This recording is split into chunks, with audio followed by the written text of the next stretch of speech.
Hello, this is Jessica McKay. I'm an intuitive counselor and spiritual teacher at jessicamckay.com. In today's video, I'm going to talk about the one thing that you need to do to heal chronic pain or illness. And by that, I'm talking about mystery illnesses, things that we haven't been able to find cures for up until now. Things like digestive issues such as irritable bowel syndrome, autoimmune diseases, fibromyalgia, chronic pain. If you have been to the doctor and had things ruled out, if you've had tests done and they can't figure out what's wrong, there's no scientific explanation for pain or illness, this video is going to be very important to you. So if you or someone you know has been struggling with chronic pain that's unexplainable, that's just always there, or chronic digestive issues, and it's not a specific disease, they can't define it, they can't pin anything on it, this is for you. So this is the number one thing that you need to do. And have in your mind, realize that the body and the mind are one. What you think and how you feel emotionally has a direct impact on your body. It's why the medical establishment has started to focus so much on stress. And they just give it this blanket of stress. But what's really included in that definition is repressed emotions. Emotions that you have not been allowed to express as a child growing up. Most of the time for us, that's anger. We are usually taught that it's not okay to be angry, and we are rejected if we express any anger. So the brain learns that expressing anger, feeling anger, acknowledging anger is dangerous. And so when you start to have anger about something, your brain will say, oh, this is dangerous territory. We can't go there. And eventually, a lot of that anger starts to build up in you as a reservoir of pain. And it's in the body. It manifests as trapped emotions, usually anger, guilt, fear, grief, all of those negative emotions that we don't want to experience, they get trapped in the body. And when that happens, there's not a lot of flow in the body. And so you can have a lot more pain when there's no flow. You can have a hard time detoxing. So this is something that doctors can't see on a microscope. They can't do an MRI and see that you have trapped emotions or that you're dealing with repressed rage. They can't see that on their instruments. So you're probably going to get the diagnosis, well, we don't know what's wrong. You have chronic fatigue syndrome, or you have fibromyalgia, which is a pain disorder. We don't know what causes it. And no disrespect, towards the medical establishment or towards doctors. Everyone's doing the best that they can. And these things are inexplicable because you can't see them. They don't show up on tests. So here's the number one thing that you need to do to start moving some of this pain out of your system.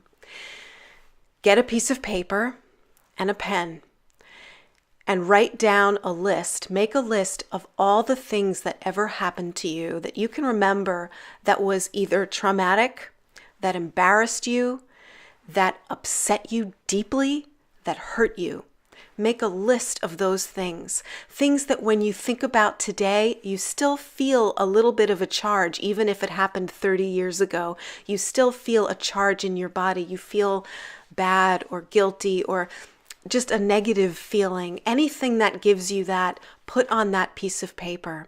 And then choose one. Choose one of those things. Maybe choose the thing that gives you the biggest charge, the thing that upsets you most when you think about it. And then close your eyes. Take yourself on a journey. Go back in time to that time and place when that traumatic thing happened to you. So if you were bullied, take yourself back to that scene where you were being bullied and imagine what you would do if you had had power back then. If you had been able to express your emotions completely, if you had been able to express your anger, what would that anger have done in that moment? And then let that anger out. Yell at that person. Scream at that person. Let the emotion come up. Let it come up and out of you. And as you do that, right underneath the anger that you're releasing is going to be sadness and grief. Let that come up too. So I want to let you know about that just so you know what to expect.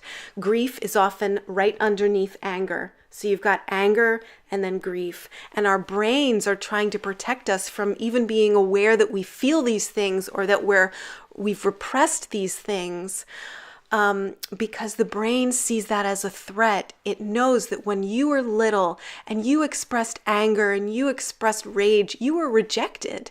People rejected you. They told you to leave, go away, and don't come back until you can behave. And not, we don't use that tone of voice in this house, or whatever was said that told you that who you were in that moment wasn't okay.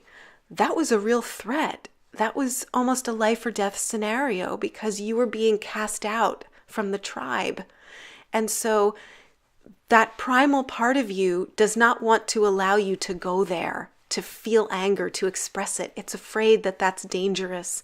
So your brain will create symptoms in the body to protect you from feeling your emotions. And the symptoms, the pain, is a total distraction from what you're feeling inside.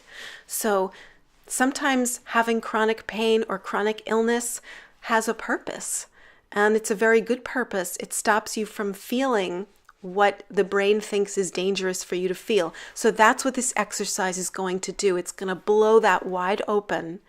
So when you go back to that moment in time, imagine it happening, but this time imagine that you have power to do anything you want. If you need to imagine being violent towards that person, of course you're not going to do that in real life, but if you need to imagine it, go there. Let yourself go there. If you were bullied by people, maybe you beat them up in this imagining in your mind. Do whatever you need to do to release the energy, to release the anger. Because once you do this, once you let go of the emotions and get them out of you, these energies that have been repressed and bottled up for so long, on the other side is your freedom. And you'll be able to look at that event and think about that event without that charge in the body, without feeling the trauma all over again. You will be able to be free, and a lot of the pain that you've been holding is going to start to go away. Now, while you're experiencing this, while you're back there in the past and you're yelling and you're letting out the emotion, you might feel an intensification of symptoms just while you're releasing, and that's good. That's a sign that you're getting somewhere. So this is very powerful work. And if you need support with it, seek out someone who can be a witness, someone who can hold space for you while you do this. You might seek out a hypnotherapist or an energy healer, someone who can be present for you while you're having this experience. So keep that in mind. And again, share this video if you think it would help someone that you know who's been struggling, battling with chronic issues. Sometimes it's hard to wrap our minds around the fact that pain can actually be caused by emotion.